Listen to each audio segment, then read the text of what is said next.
Voilà, on va commencer. Alors d'abord,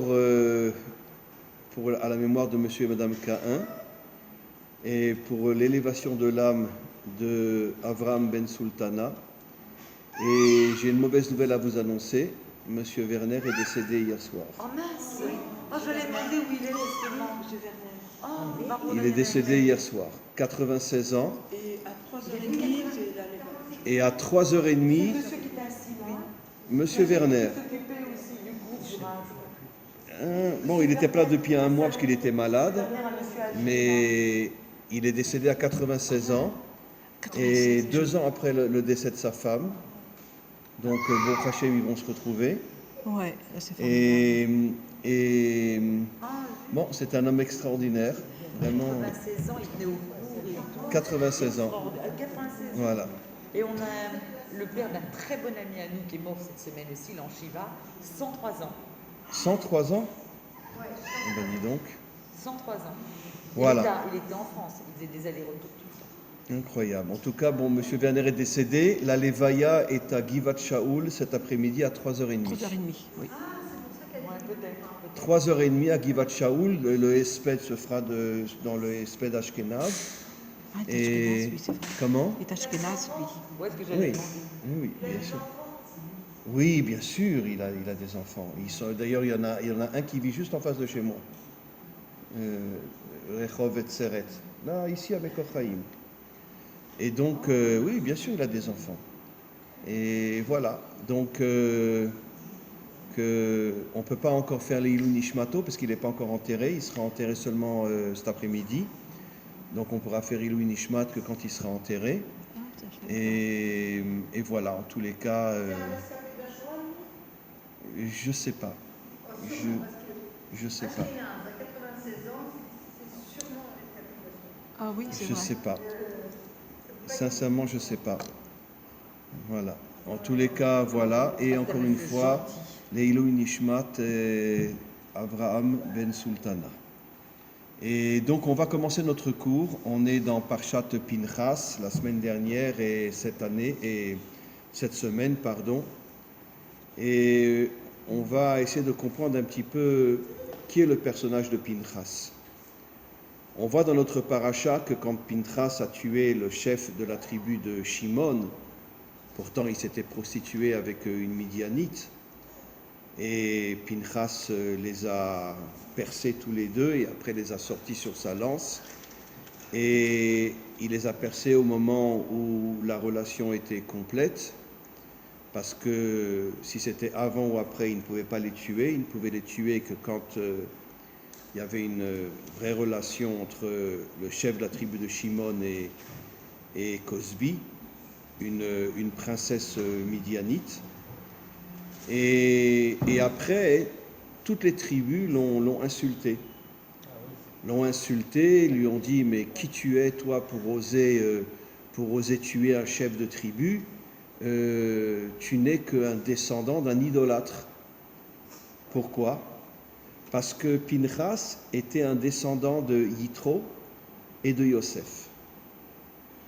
Du côté de son père, il venait de Yosef, ou de son grand-père, et du côté de sa grand-mère, il venait de Yitro. Et donc, eux n'ont pas regardé le côté Yosef. Toutes les tribus l'ont insulté, lui ont dit « Espèce de sale ordure, sale idolâtre, tu descends d'un grand idolâtre, Yitro, etc. » Pourtant, tout le monde savait que Yitro avait fait une vraie teshuva et que Yitro s'était même converti. Mais bon, ça, ils n'ont pas voulu regarder. C'est absolument incroyable. Hein. Je dis toujours, bon, je sais, je me répète 1 million de fois, mais quand j'entends un rabbin qui dit « On est le peuple élu », j'ai envie de sortir un couteau et de l'égorger. Parce que franchement, non, on n'est pas le peuple élu. Absolument pas, non. Hachem nous a choisis parce qu'il s'est dit, si je réussis avec eux, je réussis avec tout le monde. Voilà. Mais comment qu'on peut être le peuple élu? Attends, Pinchas tue un chef de tribu qui va avec une prostituée, et puis toutes les tribus l'engueulent et lui disent, espèce de fils d'idolâtre et machin, etc. Et bon, on va voir encore pas mal de choses, mais quoi qu'il en soit, il faut comprendre que Pinchas, en vérité, vous savez que Pinchas, après, va revenir dans le Gilgoul, il va se réincarner dans Eliyahu Hanavi, et surtout, Eliyahu Hanavi va se réincarner juste avant la délivrance finale, comme on le sait. Eliyahu Hanavi va revenir, bon, je ne sais pas si c'est Eliyahu Hanavi lui-même, ce sont des codes, toute la Torah est codée, bien évidemment, mais en tout cas, il va y avoir une période où les énergies de Eliyahu Hanavi vont se dévoiler dans le monde, on verra bien sûr dans le cours pourquoi, et c'est Eliyahu Hanavi qui va préparer la délivrance finale, qui va préparer la venue du Mashiach ben Yosef et Mashiach ben David. Mais tout dépend de la venue de Eliyahu Hanavi. Je ne pense pas qu'il viendra d'une manière physique, ou peut-être qu'il viendra d'une manière physique, j'en sais rien, mais en tous les cas, ça ne sera pas le Eliyahu Hanavi d'il y a 3000 ans, c'est évident. Mais en tout cas, il revient dans Gilgoul, Pinchas revient dans Eliyahu Hanavi revient juste avant la délivrance finale. Et ce qui est intéressant, dans le mot Pinchas, nos maîtres expliquent les deux premières lettres, c'est P-Nun, qui veut dire panim, et Chas, valeur numérique 68, valeur numérique Chaim. Et donc, en vérité, le véritable nom, explique le Hari Akadosh de Pinchas, c'est Pne Chaim, le visage de la vie. Le visage de la vie, on verra bien sûr dans quelques instants pourquoi, et donc il incarne la vie. Mais comme j'ai déjà expliqué des milliers de fois, qu'est-ce que c'est la vie en vérité? C'est quoi? Ou plutôt, disons le contraire, c'est quoi la mort? C'est la séparation entre la dimension spirituelle, l'âme, et la dimension physique, le corps. La vie, c'est quoi? C'est l'union entre l'âme et le corps. Ça veut dire l'union entre la dimension spirituelle et la dimension matérielle. Et Pinchas venait justement de Yosef et de Yitro, comme on va le voir. Yosef, comme on le sait, avait les deux dimensions, puisque Yosef est appelé, c'est le seul dans la Torah qui est appelé Yosef Hatzadik. C'était donc un tzaddik, un homme qui avait une connexion avec Dieu comme on ne peut même pas imaginer, comme il est dit, Ve'Hashem imo, Ve'Hashem imo, on le voit plusieurs fois dans la Torah, Hachem est avec Yosef, Hachem est avec Yosef. Mais pourquoi Hachem est avec Yosef? Pourquoi? Parce que justement, c'était aussi un homme qui était un homme d'action. À l'âge de 17 ans, il a été vendu en Égypte, et de 17 ans à 110 ans, il a passé toute sa vie à être dans l'action. N'oublions pas qu'il a dirigé l'Égypte pendant 80 années, le pays le plus corrompu, le plus idolâtre, le plus débauché de la terre. Comme je l'ai déjà expliqué des milliers de fois, il était tellement beau, Yosef, que quand il a pris la direction d'Égypte, à chaque fois qu'il sortait dans la rue, toutes les filles égyptiennes lui couraient derrière, lui disaient « Viens chez moi, viens chez moi ». Elle perdait la tête tellement il était beau. Il n'est jamais tombé une seule fois. Il n'est jamais, pourtant à 30 ans, même pas avec la femme de Poutifar, il est tombé. Il a failli. Comment? Il a failli, mais il s'est retenu. Il n'a pas été jusqu'au bout. Et donc, et après, il s'est vraiment ressaisi, et il ne regardait même pas les filles d'Égypte. Oui, c'est vrai. C'est vrai. Voilà, le visage de son père. Bon, à cette époque-là, il n'avait que 17 ans. D'accord? Donc, c'était un peu plus difficile. Mais en tout cas, il n'a malgré tout pas été avec elle. Il a vu le visage de son père, etc. Il s'est retenu. Mais en tout cas, Yosef n'est jamais tombé. Yosef n'est jamais tombé. C'est pour ça qu'on l'appelle Hatzadik. Et comme je dis toujours, c'est quoi le tzaddik? C'est quelqu'un qui est dans une yeshiva et qui étudie toute la journée? Jamais de la vie. Ça, c'est un bon juif, Nikuda. Le tzaddik, c'est celui qui est dans ce monde et qui ne tombe jamais. Ça, c'est le tzaddik authentique. Il est dans ce monde, il ne tombe jamais. Et donc, Yosef, Pinchas descend de Yosef, un homme qui est arrivé à faire le lien entre l'âme et le corps, entre le monde d'en haut et le monde d'en bas. Yitro, c'est pareil. Yitro, au départ, était un idolâtre, c'était le pape de l'époque. Et puis, quand il a entendu parler de la traversée de la mer et comme dit Rashi, et la lutte contre Amalek, il a décidé de rejoindre Israël dans le désert et de se convertir. Ça veut dire lui aussi a tout lâché pour devenir d'une certaine manière un homme d'action. Puisque qu'est-ce qu'il a vu? La traversée de la mer. Grâce à qui la mer s'est ouverte? Grâce à l'action de Nachshon, qui est rentré dans l'eau et quand il a failli se noyer, la mer s'est ouverte. Et la guerre contre Amalek, c'est uniquement Moshe qui a prié? Non. Et Yoshua a levé une armée et s'est battu contre Amalek. Donc on voit vraiment le lien entre Moshe et Yoshua. Moshe prie, c'est normal, il a plus de 80 ans, mais Yoshua se bat. Encore une fois, l'union entre l'âme et le corps, l'union entre la prière et l'action. Pourquoi Moshe n'est pas intervenu du tout on ne parle pas du tout de Moshe. Moshe est intervenu. Moshe, c'est lui qui a tué Sichon et Og. Non, mais avec Pinchas. Comment? Avec Pinchas, il n'a pas bougé. Oui, mais parce que justement, il a voulu, comme on va le voir, il a voulu donner la possibilité à Pinchas de faire cette action. Et comme on va le voir dans quelques instants. C'est-à-dire qu'en vérité, Pinchas était descendant de deux hommes qui avaient réuni l'âme et le corps, la spiritualité et l'action. Une chose qui s'est pratiquement complètement perdue aujourd'hui.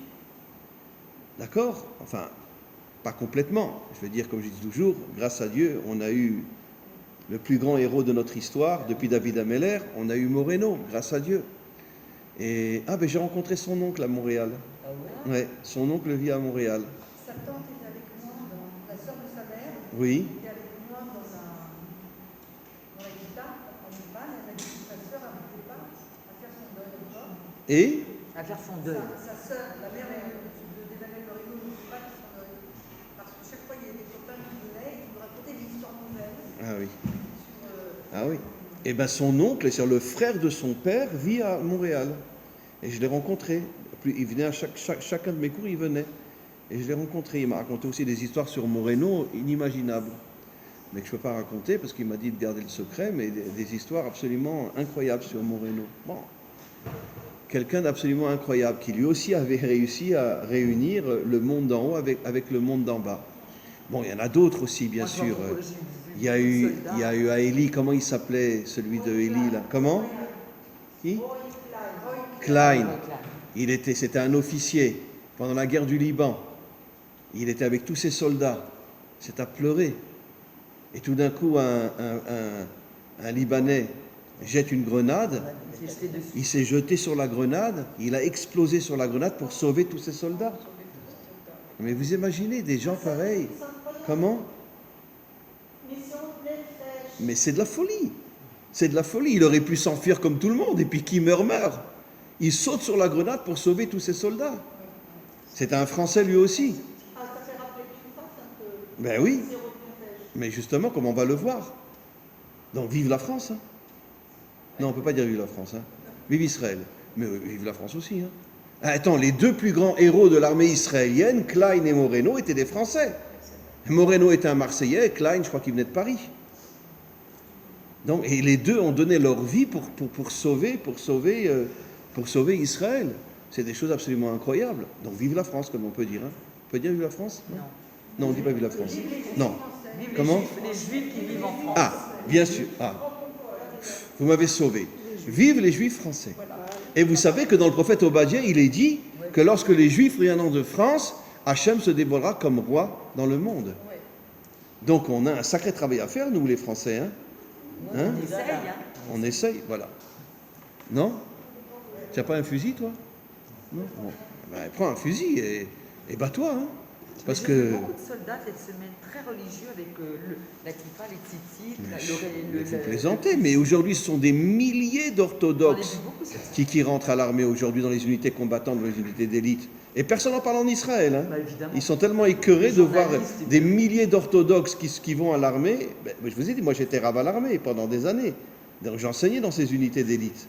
Parachutistes, commandos, Givati, papillotes, etc.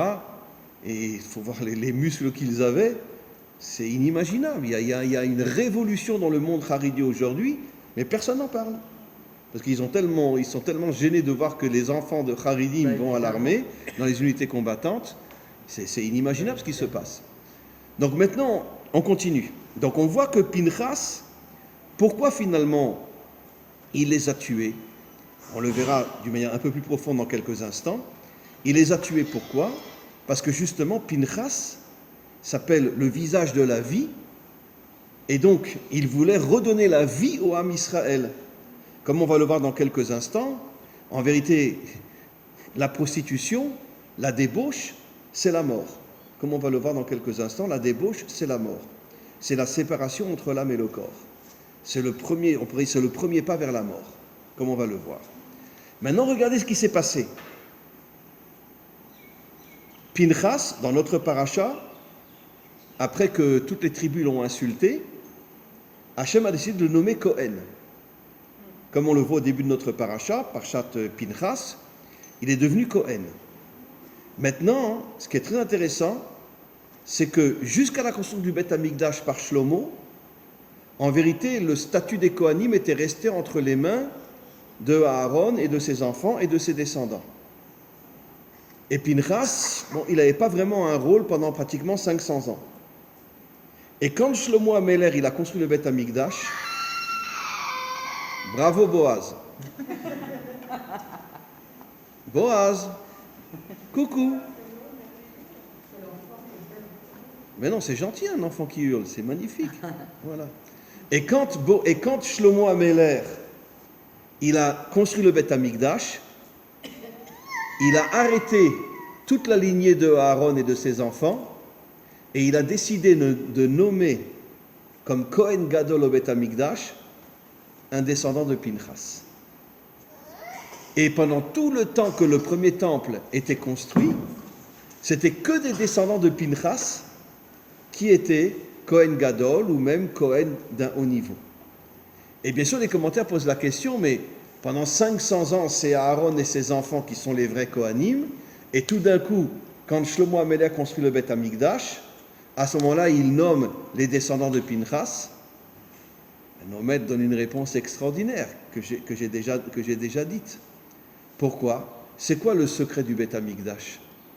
Veshachanti betochan. C'est que Hachem descend dans ce monde et se dévoile dans ce monde. Ça veut dire la pire des choses qui puissent arriver à Hachem, là où il s'embête à mourir, c'est quand il est là-haut. D'accord? Avec les anges et tout, je veux dire, une catastrophe. Vous comprenez? Hachem, il aime être dans ce monde. Comme il est dit, Vaya Hachem les melech al kol haaretz. Les melech al kol haaretz. Hachem veut être roi dans le monde matériel. Bien sûr, un monde matériel complètement réparé, avec la délivrance. Mais Hachem, il s'embête là-haut. Qu'est-ce que nous disent nos maîtres? À chaque fois qu'Israël faute, Hachem remonte. Et plus il y a des fautes, et plus il remonte. Voilà.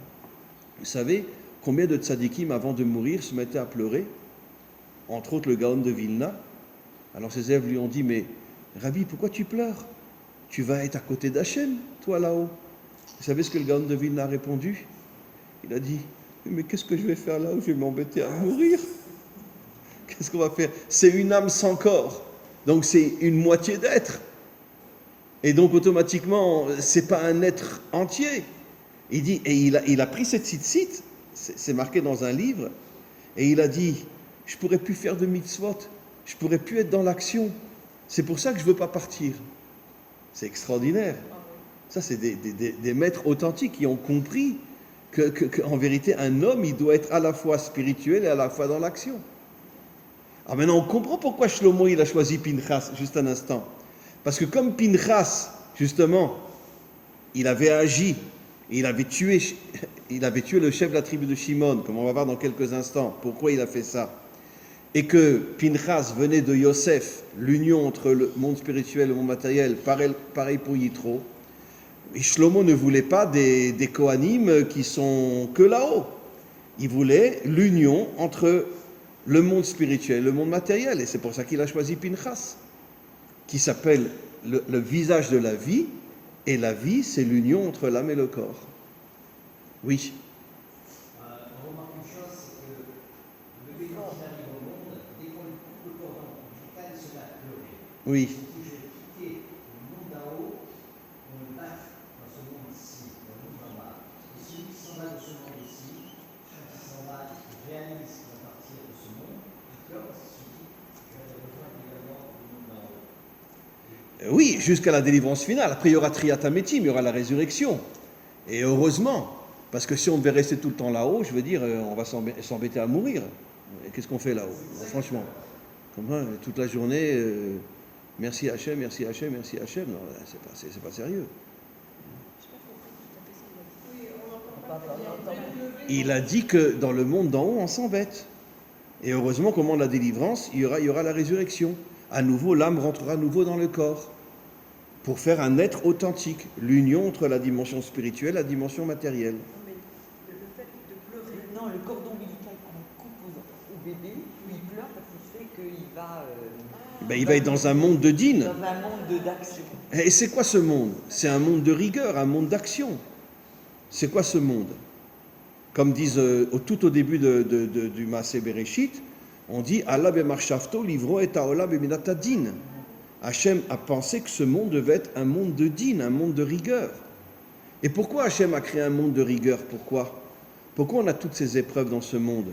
Et pour faire de nous des combattants, pour faire de nous des gens forts. Comment?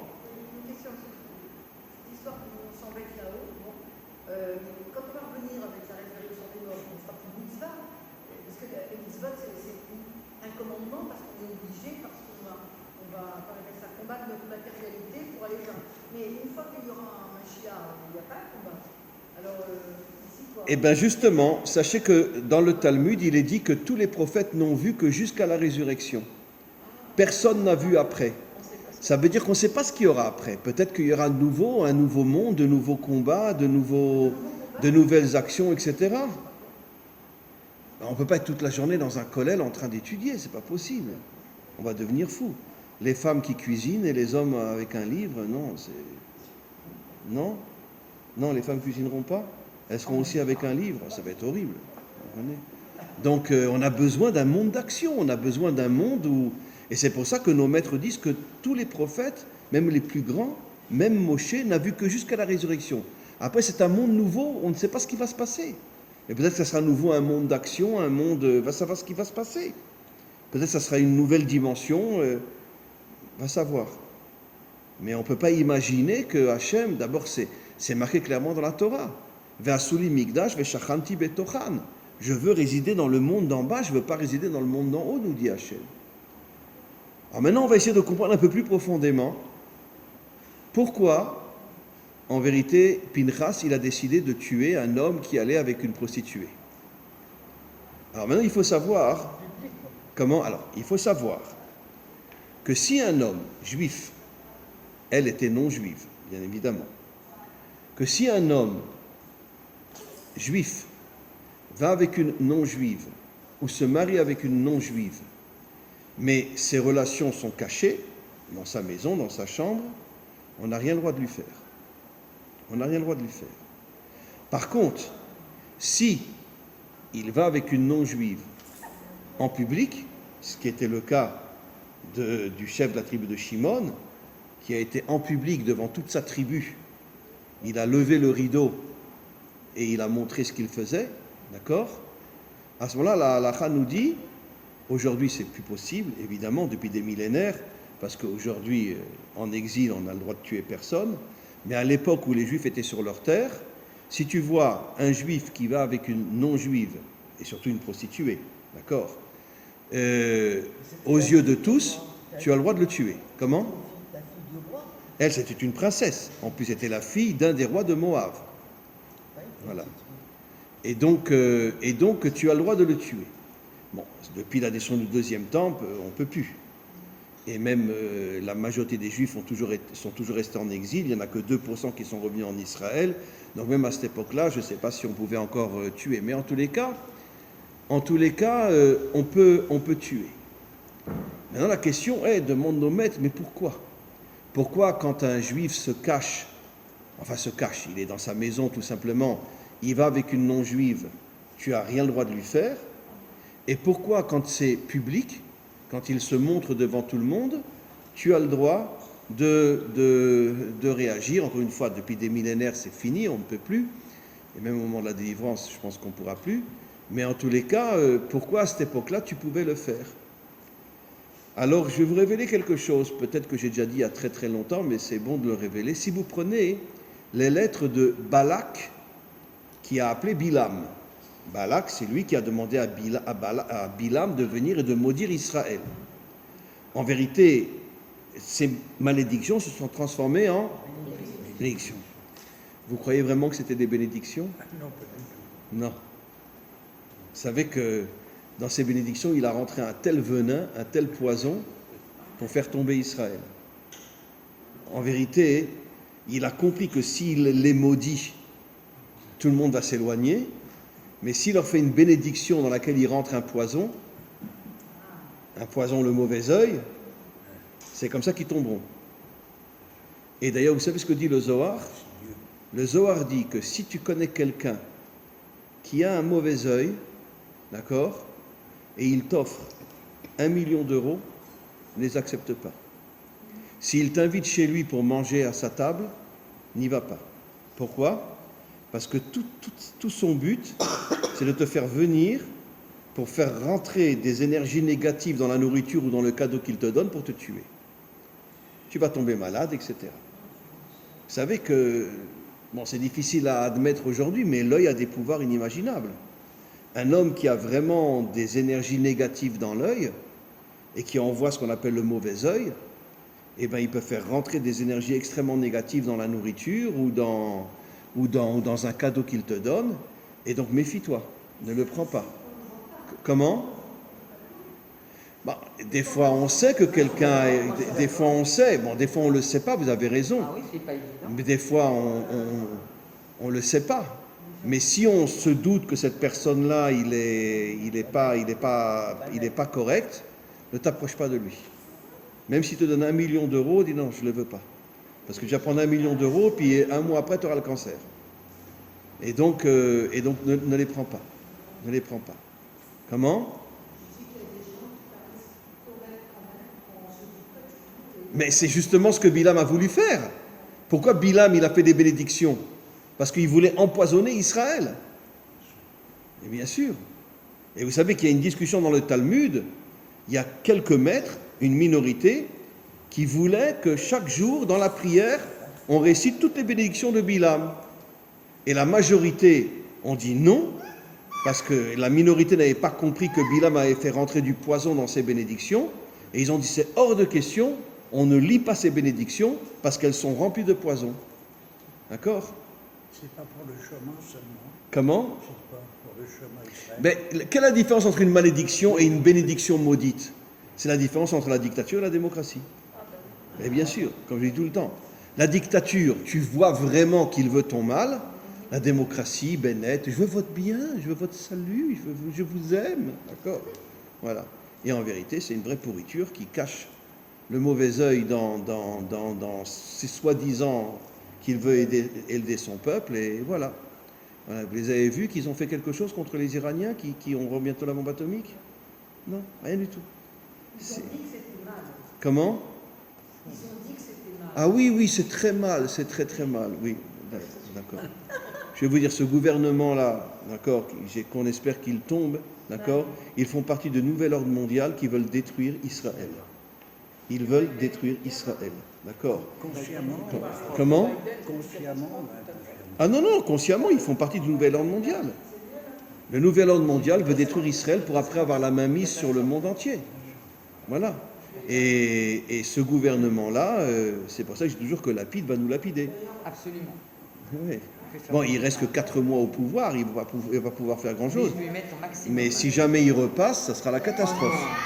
Parce que si Lapide repasse, la première chose qu'il fera, c'est créer un État palestinien, Bien sûr. sortir tous les Juifs de Judée et Samarie, et ça va être la catastrophe. D'accord. Donc, pourvu qu'il soit lapidé. Absolument. Voilà. Et donc, on continue. Maintenant, Balak était moins méchant. regardez, si vous prenez Balak et Bilam, vous mélangez les lettres, ça fait Amalek, Babel. Amalek, Babel. Et Babel. Et Babel. Babel, le premier exil d'Israël. Et là, le Hari Akadosh révèle quelque chose d'extraordinaire. Quel rapport entre Balak et Bilam et Amalek? Balak et Bilam n'étaient pas des descendants ou de la famille d'Amalek. Et le Hari Akadosh nous dit quelque chose d'extraordinaire. Il nous dit qu'en vérité, Amalek, c'est comme le Satan. Il dégage des énergies négatives dans le monde. Il cherche des personnages qui, dès le départ, ne sont pas des gens extraordinaires, mais n'auraient pas forcément voulu détruire le monde. Et Amalek envoie des énergies négatives dans ces personnes-là. et il les transforme en démons. Voilà. Je vais vous dire quelque chose d'assez étonnant. D'accord? Dites-moi Hitler. D'accord? C'était quoi au départ? Comment? Un petit caporal. Un caporal autrichien. D'accord? Il n'était pas allemand. Vous savez pourquoi il est venu d'Autriche, Hitler? Parce que Herzl aussi est venu d'Autriche. Et Zeleumadze. Là où le bien se dévoile, le mal se dévoile aussi. C'est pour ça que Hitler était autrichien, pour détruire, en vérité, toute la construction de Herzl. Dites-moi, je l'ai déjà dit 1000 fois, mais je vous le rappelle, qui c'est qui est à l'origine des camps de concentration? Hitler? Jamais de la vie. Husseini, Ah oui, le moufti de Jérusalem. bien sûr. Le moufti de Jérusalem, quand il a vu qu'il y avait tellement de juifs qui venaient en Israël, il est parti voir Hitler. D'accord? Et il a dit à Hitler, j'arrive pas à comprendre. Bon, c'est vrai que tu tues plein de juifs, d'accord. Il y avait à ce moment-là ce qu'on appelle les unités nazies des têtes de mort. J'ai déjà parlé, le fils a fait tchouva, il est devenu un grand rave à Jérusalem. Le fils de l'officier des têtes de mort. Mais en tous les cas, il dit, mais tu ne pourras pas tuer tous les juifs uniquement en faisant des trous et en les mitraillant. C'est pas possible. Et c'est lui qui a proposé à Hitler de faire les camps de concentration. C'était en 1942. Ça veut dire qu'il y avait déjà des centaines de milliers de juifs qui étaient morts. 39, 40, 41 et une partie de 42. Et Hitler a écouté Husseini, d'accord, qui ne voulait pas que les juifs s'installent en Israël, et il a fait les camps de concentration. Ce qui veut dire qu'en vérité, la véritable raison des camps de concentration, c'est pas pour tuer les juifs, c'est pour les empêcher de revenir en Eretz Israël. Et vous savez que Hitler, avant la Shoah, avait envoyé, au début de la Shoah, avait envoyé Eichmann en Israël. Eichmann s'était fait passer pour un juif, d'accord? Il avait une belle tête d'Ashkenaz, donc ça va. Il s'était fait passer pour un juif, et il a été dans tous les, parce que c'était pas les kibbutz à l'époque, c'était les compagnies, les coopératives juives, pour préparer la destruction d'Israël. Et tout le monde pensait qu'Eichmann était un juif. D'accord? Comment? Mossad l'a attrapé, ils l'ont tué. Oui, bon, ils l'ont attrapé en Argentine. Mais Il est comme voilà. un pauvre. Voilà. Et je vais vous dire encore une autre chose, d'accord? Vous savez que ça fait plus de 70 ans, enfin plus que quoi, qu'on nous fait croire que Hitler s'est suicidé. Hitler ne s'est pas suicidé. Hitler a été récupéré par la CIA, d'accord? Ils l'ont caché en Amérique. Il est mort depuis, bien sûr, mais il ne s'est pas suicidé. La CIA a récupéré Hitler comme la CIA a récupéré énormément de nazis qu'ils ont emmenés pour les sauver en Amérique, d'accord? Vive les gouvernants américains. Et Hitler ne s'est pas suicidé. Hitler n'est pas suicidé. Bon, il y en a qui disent que oui, il y en a qui disent que non, mais moi je crois ceux qui disent que non. Hitler ne s'est pas suicidé. Il avait un sosie, d'accord, que les nazis ont tué à côté de sa femme. Il ressemblait un petit peu à Hitler, donc tout le monde croyait que c'était Hitler. Mais en réalité, la CIA a récupéré Hitler et l'a envoyé en Amérique. Et puis après, il est mort de vieillesse. D'accord. Comment? Et comment vous comprenez que les Allemands, au début de la guerre, avaient des armes inimaginables? Je l'ai déjà expliqué dans mes cours. Qui a donné des millions et des millions à Hitler? Le gouvernement américain. Pourquoi? Parce qu'eux, ils voulaient que Hitler attaque les Russes. Parce qu'ils pensaient que les Russes allaient conquérir tout. Comment? Voilà. Et en vérité, Hitler n'a pas complètement écouté les Américains. Il s'est battu contre les Russes, mais il s'est battu contre toute l'Europe. Mais en vérité, comment les Allemands avaient des armes aussi inimaginables? Mais c'est l'argent qui passait sous la table des Américains. En vérité, qui a fait la Shoah? Eh bien, les Américains. Hein. Quand après des députés juifs ont demandé à je ne sais plus qui était le président à l'époque, à Eisenhower de bombarder les rails qui menaient à Auschwitz et tous les camps, les Américains ont refusé. Les Américains ont refusé. Ils ont dit, comment? Les Anglais aussi, bien sûr. Pourquoi? Parce qu'ils voulaient la disparition des Juifs. Anthony Eden, il voulait tout ça. Comment? Anthony Eden, il adorait les Arabes. Bien sûr, Beaucoup plus mais évidemment. Alors maintenant, on continue. Donc pourquoi Balak, Bilham, c'est Amalek, Bavel? Pour nous dire qu'en vérité, bien que Balak et Bilam n'étaient pas de la famille de Amalek, mais Amalek avait envoyé des énergies sataniques dans Balak et Bilam pour pouvoir justement les faire lutter contre Israël, dans l'intention de détruire Israël. D'une certaine manière, ça a plus ou moins marché, puisque après, Bilam a dit à Balak d'envoyer des prostituées moabites et midianites, et ça a fait tomber quand même 24 000 juifs, d'accord, qui sont morts, 24 000 juifs qui sont morts, tous ceux qui étaient partis avec des prostituées. Et donc, comment ? 24 000 pareil. Oui, Comme les élèves de Rabbi Akiva. absolument. 24 000 élèves. Alors maintenant, je vais vous dire le secret. Pourquoi 24 000 ? Parce que si vous prenez 2 et 4, ça fait 6, qui sont les 6 qualités fondamentales que l'homme doit acquérir. La bonté, la rigueur, Tiferet, l'union des contraires, Netzar, la victoire, Od, la louange, Yesod, Yosef, les 6 qualités fondamentales que l'homme doit développer en lui. Et c'est pour ça que le chiffre 24 000, c'est un chiffre en vérité qui fait allusion au chiffre 6, pour dire qu'en vérité, que ceux qui se débauchent ne sont plus des hommes, c'est des chiens. Voilà. Ok. Récemment, j'étais à Tel Aviv. Je n'ai pas raconté cette histoire. Hier, on était à Tel Aviv. Une catastrophe. J'ai cru que j'allais vomir. Pareil. Je vois une jeune femme en mini-jupe avec une poitrine comme ça sortir d'un magasin. Et puis d'un coup, je l'entends parler. Elle parle comme un homme. Alors j'ai voulu voir son visage. Je me suis retourné et j'ai vu qu'elle avait une tête d'homme. Parce que généralement, quand on va à Tel Aviv, nous, on va sur le Yarkon. Voilà, parce qu'on adore. Mais là, bon, je devais aller voir quelqu'un, c'était en plein Tel Aviv. J'ai dit à ma femme, d'accord, c'est fini, je ne mets plus jamais les pieds dans Tel Aviv. Tu vois les hommes se tenir par la main, les femmes se tenir par la main, les hommes s'embrasser dans la rue, les transfuges, les trucs, les machins. J'ai dit, moi, c'est fini, j'avais envie de vomir. J'avais envie vraiment de vomir. Alors, tu vois... Les femmes sortent très très vite de chez elles, donc elles oublient le short, elles oublient le pantalon. Ben oui. Ah non, mais tu vois des trucs horribles.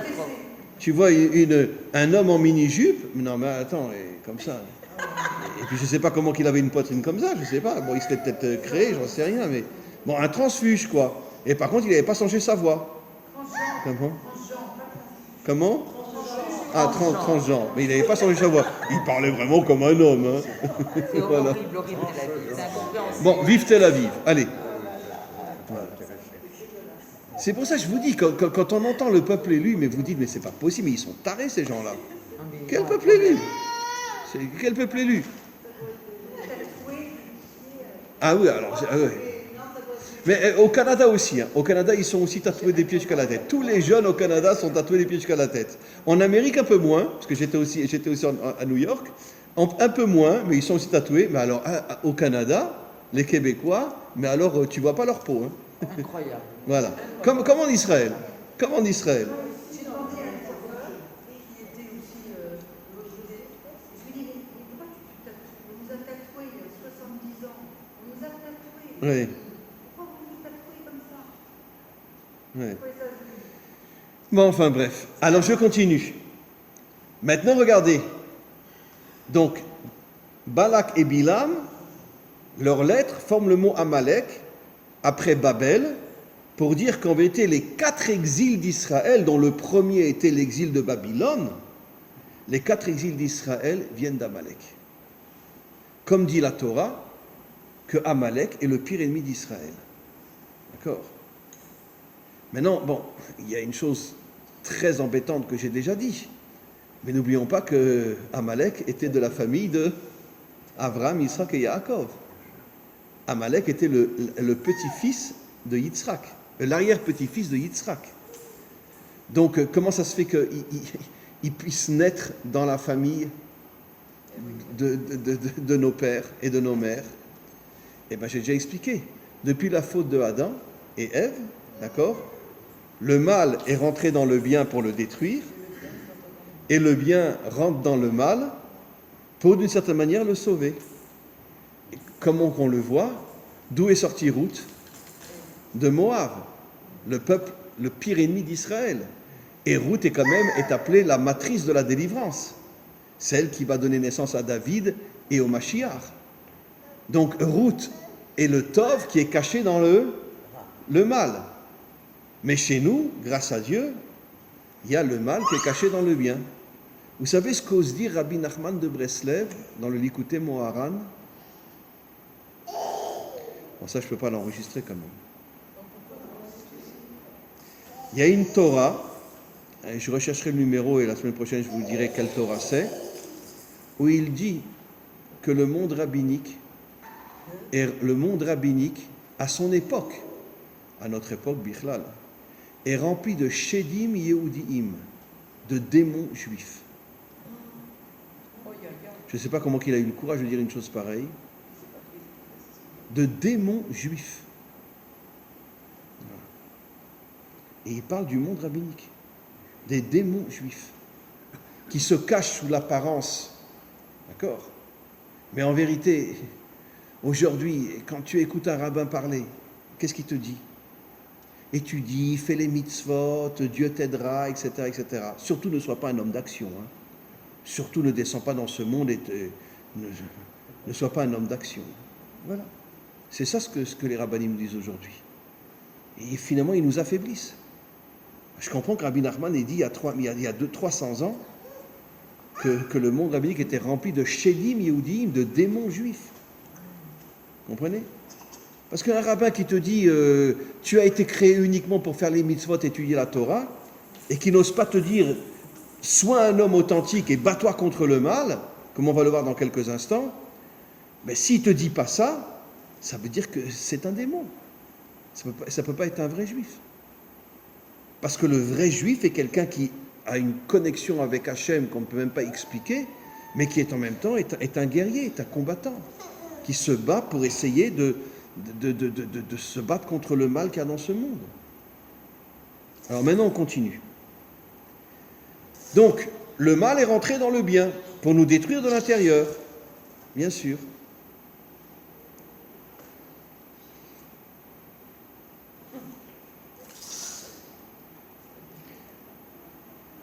Dites à voix de faire du bruit parce que je vais dire quelque chose d'horrible.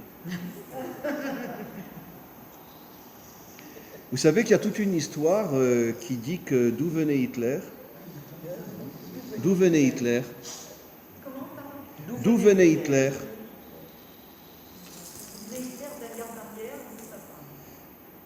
Bon, je me donne une claque, sale juif. Eh bien, il y a une histoire authentique qui dit qu'en vérité, que la grand-mère de Hitler était une très belle jeune Autrichienne qui travaillait dans une maison juive. Et un jour, le fils du père l'a prise et l'a violée. Bon, les Autrichiens étaient tous assimilés à cette époque-là, il n'y avait pas de juifs religieux en Autriche. Eh bien, il l'a violée. Elle a eu un enfant, qui a eu un enfant. Hitler était son petit-fils. Et quand Hitler a appris que sa grand-mère avait été violée par un juif, c'est comme ça qu'il est devenu terriblement antisémite. Pas par un juif, un non-juif. Par un juif. Sa grand-mère travaillait dans une maison juive. Elle a été violée par le fils de... Voilà. Et quand Hitler a entendu que sa grand-mère avait été violée par un juif, c'est ça ce qui l'a amené à devenir un antisémite inimaginable. L'antisémitisme, il travaille chez les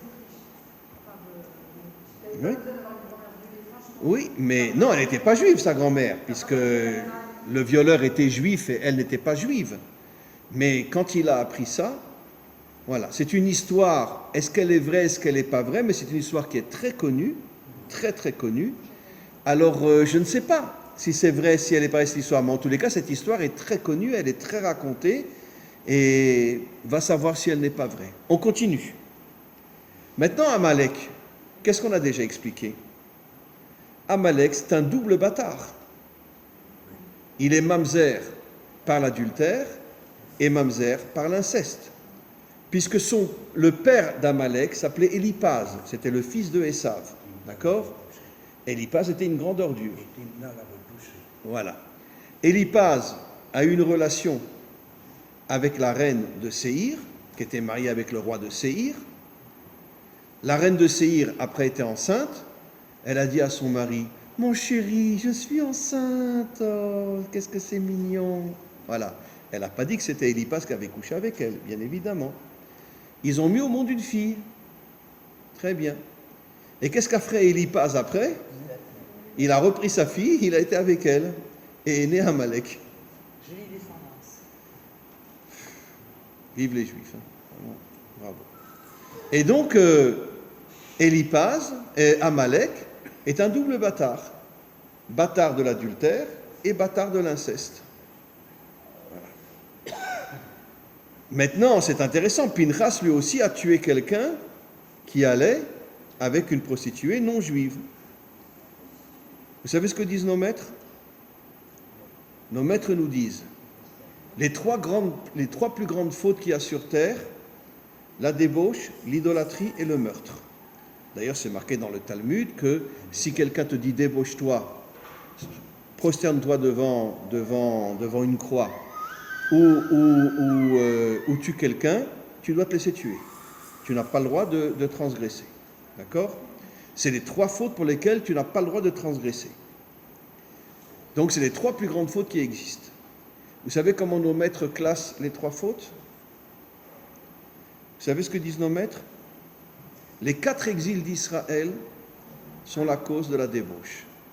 Pas la cause de l'idolâtrie, pas la cause des meurtres, parce qu'il y a eu beaucoup de meurtres aussi à l'intérieur du peuple juif, surtout au niveau des rois, mais la débauche.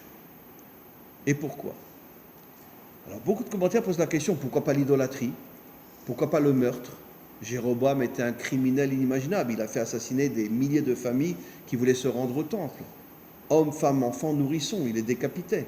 Il avait mis des soldats sur la frontière. Voilà. Donc, vivaient les Juifs. Très bien. Donc, pourquoi la débauche? Pourquoi la débauche? Nos maîtres répondent une chose extraordinaire.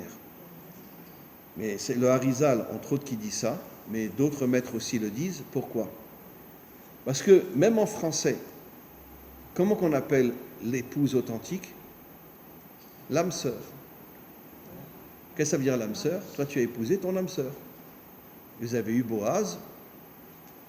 Boaz crie, on veut t'entendre. C'est quoi le vrai mariage? C'est en vérité, tu récupères la moitié de ton âme. Parce que comment, j'ai déjà expliqué, au départ l'âme est une, un côté masculin, un côté féminin. Quand l'âme descend, Hachem la coupe en deux, il met la partie féminine dans la femme et la partie masculine dans l'homme. S'ils sont méritants tous les deux, Hachem fait en sorte qu'ils se retrouvent, qu'ils se rencontrent. D'accord? Très bien. Comme disent nos maîtres, la seule chose dont Hachem s'occupe réellement depuis qu'il a fini de créer le monde, c'est de faire en sorte que les âmes se retrouvent. Maintenant, quand un homme n'a qu'une moitié d'âme, d'accord, est-ce qu'il est fort? Ben, bien sûr que non. C'est comme si un homme, il lui manque les 2 jambes ou lui manque les 2 bras. Qu'est-ce qui fait qu'un homme devient un homme authentique? Quand il retrouve sa moitié d'âme. Et qu'ensemble, comme il est dit dans la Torah, Veiyu les bassar echad. Il retrouve l'unité. Et à ce moment-là, quand l'homme retrouve toute son âme et la femme retrouve toute son âme, ça redevient des gens très forts. Bon, dans notre génération, qui est plus fort, l'homme ou la femme? La femme. La femme, ça c'est sûr. Dans la génération... Comment? Ah oui, aujourd'hui c'est la femme qui est la plus forte. Hein. Parce que, voilà. Vous savez que tous les jeunes mariés aujourd'hui, hein, qui c'est qui fait la vaisselle? Les hommes. Qui c'est qui fait les courses? Les hommes. Qui c'est qui fait le ménage? Les hommes. Ah, c'est terrible. Hein. Comment? Qui c'est qui travaille? La femme. Et elle gagne plus d'argent que le mari. Je te donnerai pas mes sous. mais quoi qu'il en soit, aujourd'hui dans la nouvelle génération, je parle des mariés 24, 25, 26 ans, mais c'est incroyable ce qui se passe dans le monde aujourd'hui. Moi, je vois ça chez mes enfants. C'est incroyable. Des fois, je prends mon fils, je lui dis, mais pourquoi tu fais tout à la maison? Il me dit, mais papa, je ne peux pas faire autrement. Je ne peux pas faire autrement. C'est ma femme qui commande. Voilà. Et donc, les femmes aujourd'hui, elles ont du caractère. Hein. Bon. Dans l'ancienne génération, ce n'était pas comme ça. Mais aujourd'hui, une femme de 25 ans, attention, hein, si le mari il part, tac. Donc, c'est comme ça. Et aujourd'hui, la plupart des hommes cuisinent. Hein. Je parle des jeunes hommes. Hein. Ils cuisinent à la maison. Ils font le Shabbat, ils font tout. Hein. Comment? Ben, ils aiment ça, ils n'ont pas tellement le choix. Hein. Ils n'ont pas tellement le choix, hein, parce que la femme va leur rentrer dedans. Hein. Bon, comment? Ouais, moi j'ai un fils qui fait de la nourriture excellente. Voilà. Et donc, on continue. Donc en vérité, nos maîtres nous disent que le galout, il vient de la débauche. Pourquoi? Parce que quand un homme se débauche, ou quand une femme se débauche, d'accord? À ce moment-là, regardez ce que le Hari Akadosh révèle, c'est à pleurer. Un homme rencontre sa véritable épouse, d'accord? L'âme se reconnecte. Vous connaissez le chanteur Fiori? Oh là là, il y a une chanson de Fiori sur la tromperie. Je ne me rappelle plus comment elle s'appelle cette chanson-là, elle est exceptionnelle. Regardez dans Fiori et cherchez la chanson. Alors, tu vois le mari, il trompe sa femme toute la journée, et puis quand il rentre chez elle, c'est dans la chanson, il dit « Mon amour, qu'est-ce que je t'aime, tu es ma vie, tu es toute mon espérance, tu es tout mon espoir. » Comme ça. Et puis derrière son dos, toute la journée, il est avec des prostituées. D'accord? Et puis elle le croit. Et puis un jour, elle comprend que son mari la trompe. Alors qu'est-ce qu'elle fait? Elle va faire la même chose. Mais pas pour le plaisir, comme l'homme, pour se venger de lui. Pour se venger, elle va avec un autre homme. Et bon, après, il divorce de toute façon. Mais qui c'est qui avait commencé à tromper sa femme? C'est l'homme. Généralement, c'est toujours l'homme qui commence. On continue. Maintenant, regardez. Le Hari Akadosh révèle, même si tu te maries avec ton âme sœur, si tu trompes ta femme, il y a une coupure entre les deux âmes et tu ne restes plus qu'une moitié d'âme. Il y a une coupure totale. Ce qui veut dire que même si tu continues à vivre avec elle, l'âme est déconnectée de sa moitié. C'est vrai dans les deux sens, pour la femme aussi malheureusement. Il y a une déconnexion totale. Ce qui veut dire que la débauche ramène l'homme à une moitié d'âme. C'est-à-dire donc d'une certaine manière à une grande faiblesse. Parce que quand l'homme n'a qu'une moitié d'âme, il est très faible.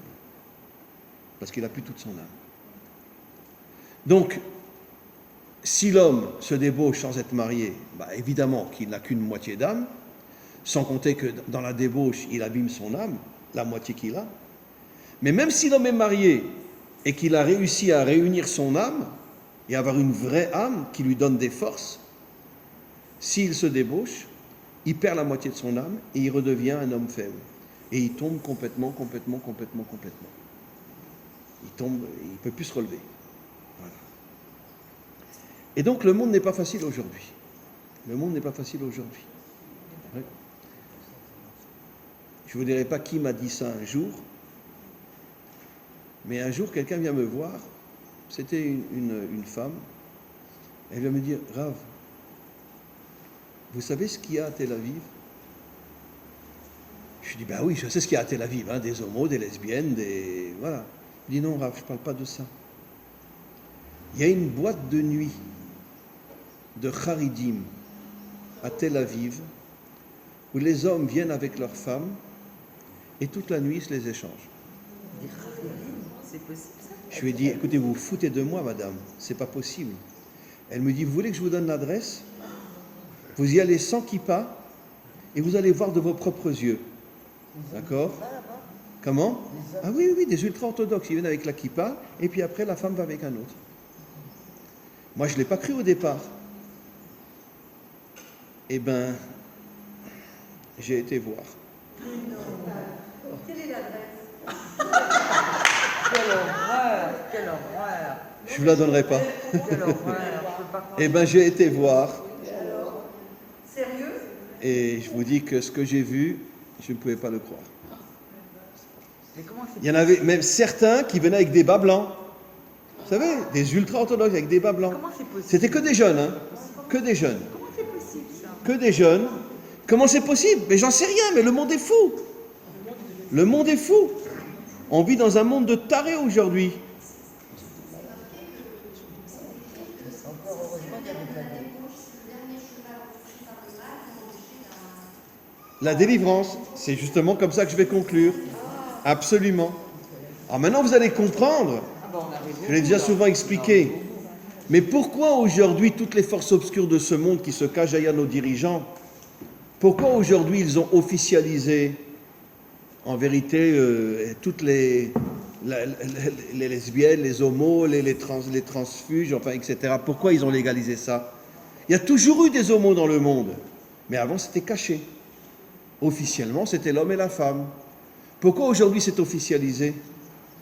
D'accord? Et regardez aujourd'hui des millions de femmes. Elles acceptent d'être enceintes? Non.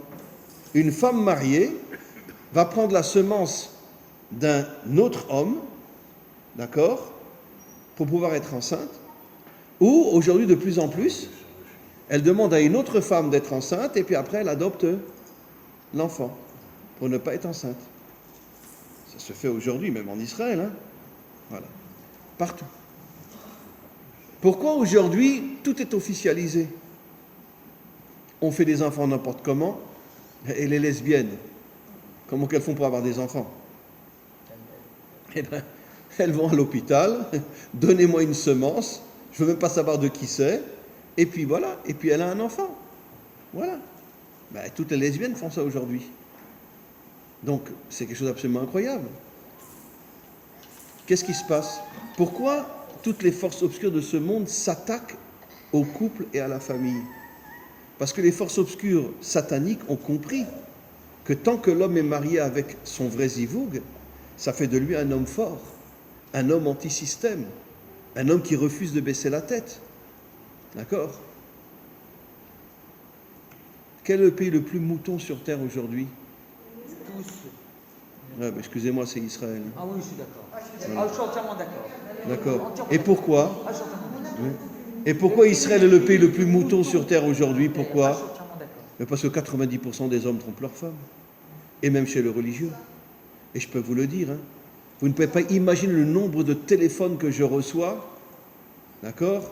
Dans une histoire que je vous ai déjà racontée, qu'une femme charidite me téléphone, après son retour de France où elle a passé une semaine dans un hôtel avec un goy, et elle me dit, Raph, qu'est-ce que je fais? Je le dis à mon mari ou je le dis pas à mon mari? Une femme charidite. Bon, peu importe ce que je lui ai répondu.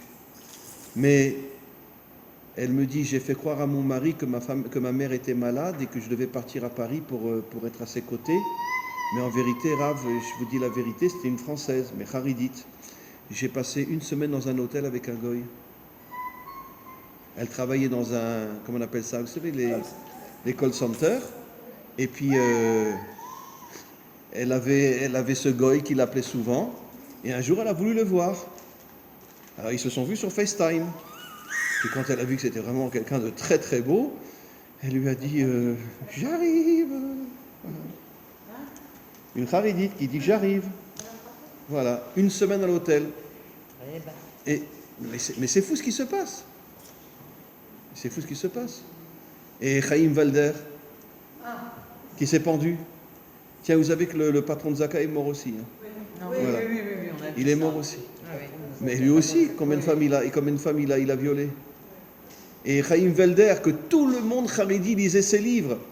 Un homme, une écriture, mais de folie. Moi, mais tous mes enfants ont lu ses livres dans toute leur jeunesse. Tout d'un coup, on apprend que c'est un pédophile. Et il se pend. Vous comprenez? Donc, on vit dans un monde de fous aujourd'hui. Mais pourquoi toutes les forces obscures font tout pour faire tomber le monde aujourd'hui? Pourquoi? Mais bien sûr, c'est des hommes mariés. Mais je vais vous raconter une histoire, d'accord? Si vous êtes un homme d'affaires, d'accord? Aujourd'hui, on fait des affaires en Chine, ok? Et ça, je le tiens d'élève à moi.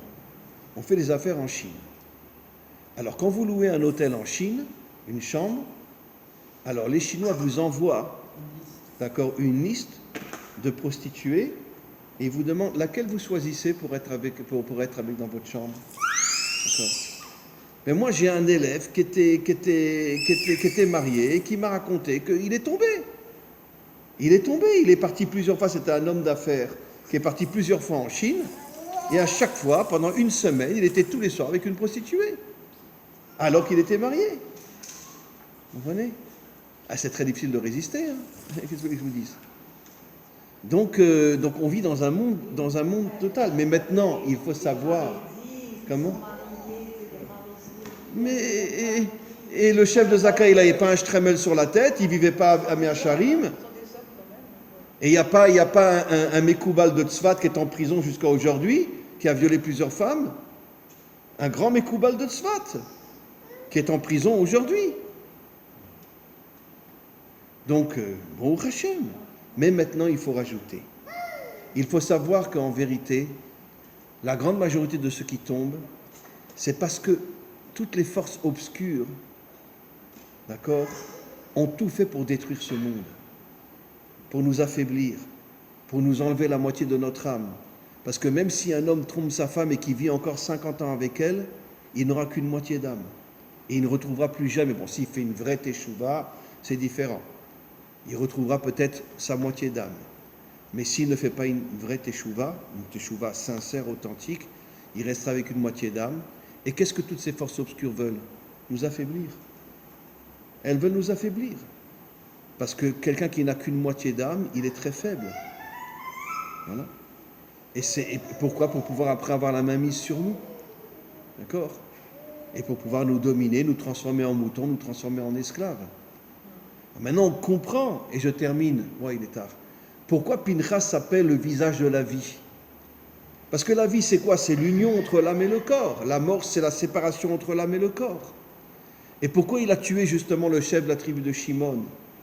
Parce qu'il voulait redonner la vie au Ham Israël. Il avait compris, Pinchas, que la débauche, c'est la mort, et c'est la mort véritable. Et sachez que nos maîtres le disent clairement dans le Talmud, que la débauche, c'est la mort. Pourquoi c'est la mort? Parce que c'est la séparation entre l'âme et le corps. Et tu meurs complètement. Pas dans le sens physique, mais la mort dans le sens spirituel. Il y a une déconnexion totale, d'abord avec ta moitié, ton épouse, et puis après une déconnexion à l'intérieur de toi-même, entre ton âme et ton corps, tu es complètement déconnecté. Donc la conclusion, mes amis, est la suivante. D'accord? Si on veut être l'armée du Mashiach, si on veut véritablement l'aider à venir, parce que pourquoi en vérité, comme dit la chanson en hébreu, même pas il téléphone, Afilu lo metalfen, même pas il téléphone aujourd'hui. D'accord? Vous connaissez cette chanson? Afilu lo metalfen, même pas il téléphone. Très bien, ok. Et pourquoi il ne téléphone pas? Parce qu'il est écœuré de ce monde. Il est écœuré de ce monde. Si encore c'était que les laïcs qui se trompaient, qui se débauchaient. Et aujourd'hui, malheureusement, bon, Hachem me pardonne, mais on sait que c'est dans tous les milieux. Vous savez pourquoi il y a tellement d'enfants charidim qui deviennent chilonim aujourd'hui? Parce qu'ils sont écœurés d'entendre ce qu'ils entendent, ils n'en peuvent plus. Ils disent, mais quoi, c'est ça la Torah? Mais j'en ai rien à foutre, moi, de la Torah. Pourquoi on ne peut même plus compter le nombre d'enfants charidim qui quittent tout aujourd'hui. Et pourquoi?